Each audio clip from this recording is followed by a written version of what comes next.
હવે આપણે કોઈ માવઠાનો ખતરો હમણાં હાલ પૂરતો નથી. એટલે આ માવઠાને કારણે છેલ્લા 3 દિવસ જે વરસાદ નોંધાયો છે, જેને કારણે લગભગ એવરેજ 3000 કરોડ રૂપિયાનું નુકસાન ગુજરાતના ખેડૂતોને થયું છે. આવતીકાલે 22 તારીખથી એવરેજ ગુજરાતનું તાપમાન છે એ 36 થી લઈને 38 ડિગ્રીની રેન્જમાં જોવા મળે તેવી શક્યતાઓ છે.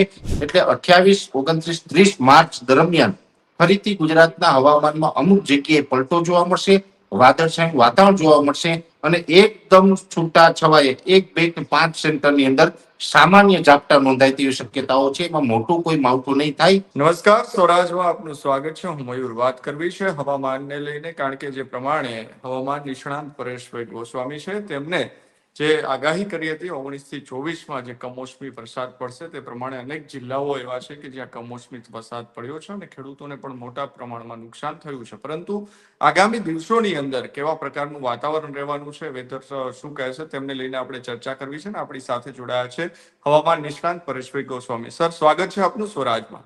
જી નમસ્કાર. સર, આગામી દિવસોની અંદર તમે જે પ્રમાણે વાત કરી તેમ વરસાદ કમોસમી ઘણી જગ્યાએ નોંધાયો છે, પરંતુ હવે આગામી દિવસોની અંદર આ જે કમોસમી વરસાદ છે તે ક્યારે બંધ થવાનું છે ને વાતાવરણમાં પલટો હવે જે આવ્યો છે, હવે શું આગામી દિવસોની અંદર હવામાન કેવું રહેશે?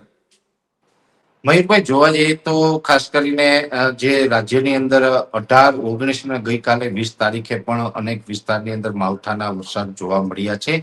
જેમાં આમ તો ઊંચા તાપમાનને કારણે એક અસ્થિરતા બની હતી. ત્યાર પછી વેસ્ટર્ન ડિસ્ટર્બન્સનો જે ટ્રફ હતો એ ગુજરાત સુધી પહોંચ્યો અને એને કારણે 700 HPA લેવલ જે એક સર્ક્યુલેશન બન્યું, અસ્થિરતા બનીને એ અસ્થિરતાને કારણે સતત 2-3 દિવસ સુધી રાજ્યના અલગ અલગ વિસ્તારમાં જે વરસાદ નોંધાયો છે, આ માવઠાના વરસાદને કારણે રાજ્યના ખેડૂતોને અનેક પ્રકારનું નુકસાન પણ થયું છે.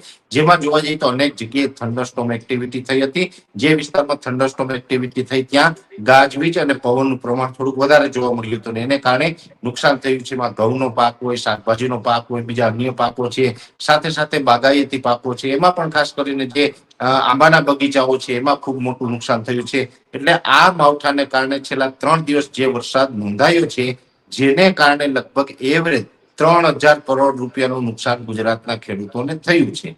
પણ હવે એ અસ્થિરતા છે, ગઈ મોડી રાત્રે એ અસ્થિરતા આપણા ગુજરાત ઉપરથી ઉત્તર પૂર્વ દિશામાં આગળ નીકળી ચૂકી છે. એટલે હવે આપણે કોઈ માવઠાનો ખતરો હમણાં હાલ પૂરતો નથી.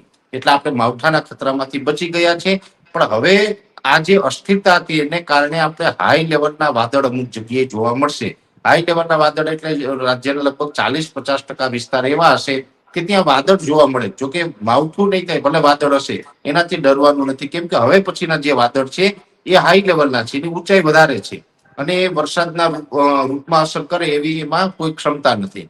એટલે હવે આપણે વાદળછાયા વાતાવરણ અમુક જગ્યાએ રહેશે અને એમાં પણ જ્યાં માવઠું થયું, આ માવઠાને કારણે લગભગ 18, 19, 20 અને આજે 21 એમ 4 દિવસ સુધી સતત તાપમાન નીચું આવ્યું. જો કે આજેથી અમુક વિસ્તારનું તાપમાન ઉંચકાયું છે, પણ જે તાપમાન નીચું આવ્યું એમાં અમુક વિસ્તારની અંદર તો આપણે એવરેજ તાપમાન છે 30 ડિગ્રી કરતા પણ ઘટી ચૂક્યું હતું. સામાન્ય રીતે જોવા જઈએ તો માર્ચ હોય, એપ્રિલ હોય, મે મહિનો હોય, આ જે ઉનાળાના મહિનાઓ કહેવામાં આવે છે ને, ઉનાળા દરમિયાન જ્યારે પણ તાપમાન નીચું આવે તો પણ 32 ડિગ્રી સુધી આવતું હોય. 32 થી તાપમાન નીચું નથી આવતું. ઘણા વર્ષ પછી પ્રથમ વખત એવું બન્યું છે કે તાપમાન 32 થી નીચું, અને એમાં પણ 30 ડિગ્રી કરતા નીચું આવ્યું હતું. પણ હવે ક્રમશઃ તાપમાન છે એ ઉચકાશે ને એમાં પણ આવતીકાલથી ફરીથી તાપમાન એનું રૌદ્ર સ્વરૂપ બતાવશે. આવતીકાલે 22 તારીખથી એવરેજ ગુજરાતનું તાપમાન છે એ 36 થી લઈને 38 ડિગ્રીની રેન્જમાં જોવા મળે તેવી શક્યતાઓ છે. અમુક વિસ્તાર એવા હશે, જે આઇસોલેટેડ પોઈન્ટ એવા હશે કે જેની અંદર તાપમાન કદાચ 40 ડિગ્રી પહોંચે, બાકી મોટા ભાગે 38 ડિગ્રી સુધીની સંભાવનાઓ છે. એટલે હમણાં કોઈ આપણે હીટવેવનો રાઉન્ડ નહીં આવે. પણ એક ચોક્કસ વાત છે કે ઊંચું તાપમાન રહેશે અને હીટવેવનો રાઉન્ડ છે એ આપણે 4 અથવા તો 5 એપ્રિલથી ચાલુ થાય તેવી શક્યતાઓ છે. જે આપણે 9 થી 13 માર્ચ દરમિયાન જે આપણે હીટવેવનો રાઉન્ડ જોયો હતો, એવી જ રીતના આપણે હવે 4-5 એપ્રિલથી હીટવેવનો રાઉન્ડ આવશે. હીટવેવનો રાઉન્ડ આવશે એટલે એ દરમિયાન તાપમાન 41-42 ડિગ્રી સુધી થઈ શકે અને અમુક વિસ્તારમાં તાપમાન 42 પ્લસ થાય તેવી શક્યતાઓ છે. એટલે એવરેજ તાપમાન છે એપ્રિલ મહિનાની અંદર ખૂબ વધવાનું છે. પણ હવે વચ્ચે સાથે સાથે આપણે એ પણ જોવાનું છે, અમે ઘણા સમયથી જે માહિતી આપી રહ્યા છીએ મુજબ કે આ માર્ચ મહિના દરમિયાન એક માવઠું પસાર થયું, હજુ પણ વેસ્ટર્ન ડિસ્ટર્બન્સ છે એ ક્રમશઃ પસાર થવાનું ચાલુ છે. એટલે એક વેસ્ટર્ન ડિસ્ટર્બન્સ છે ગુજરાતની એકદમ નજીકથી પસાર થવાનું છે, જે પાકિસ્તાનના સિંધ પ્રાંત અને ત્યાંથી રાજસ્થાન અને રાજસ્થાનથી ઉત્તર પૂર્વ દિશામાં આગળ વધવાનું છે. એ લગભગ 28, 29, 30 તારીખ આસપાસ ગુજરાતની બાજુમાંથી પસાર થશે. એટલે 28, 29, 30 માર્ચ દરમિયાન ફરીથી ગુજરાતના હવામાનમાં અમુક જગ્યાએ પલટો જોવા મળશે, વાદળછાયું વાતાવરણ જોવા મળશે અને એકદમ છૂટા છવાયે 1, 2 કે 5 સેન્ટરની અંદર સામાન્ય ઝાપટા નોંધાય તેવી શક્યતાઓ છે. એમાં મોટું કોઈ માવઠું નહીં થાય, સામાન્ય ઝાપટા નોંધાશે. એમાં કોઈ બહુ મોટો ખતરો નથી. જે આપણે 2 દિવસ પહેલા ખતરો હતો અને જે આપણે નુકસાની થઈ એ પ્રકારનું માવઠું નહીં હોય, છતાં પણ ક્યાંક સામાન્ય છાંટછૂટ થાય તેવી શક્યતાઓ એમાં પણ રહેલી છે. એ પ્રકારે હમણાં માર્ચ મહિનો પૂરો થવાનો છે અને એપ્રિલ મહિનામાં ક્રમશઃ ઊંચું તાપમાન જોવા મળશે, હીટવેવ જોવા મળશે.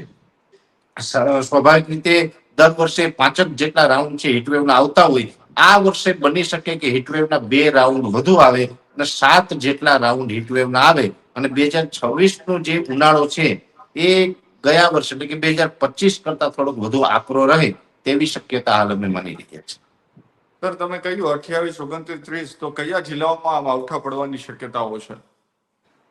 એ ઝાપટા પડવાની જે શક્યતા છે એમાં સૌરાષ્ટ્રના ગીર સોમનાથ જેવા દરિયાઈ કાંઠાના 1-2 સેન્ટર હશે, એકાદું સેન્ટર કદાચ દક્ષિણ ગુજરાતનું હોઈ શકે છે.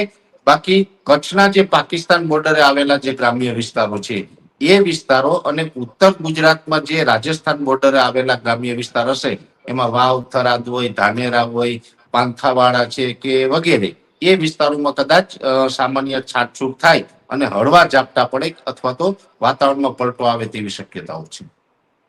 ખૂબ ખૂબ આભાર સર, સ્વરાજ સાથે જોડાવા બદલ.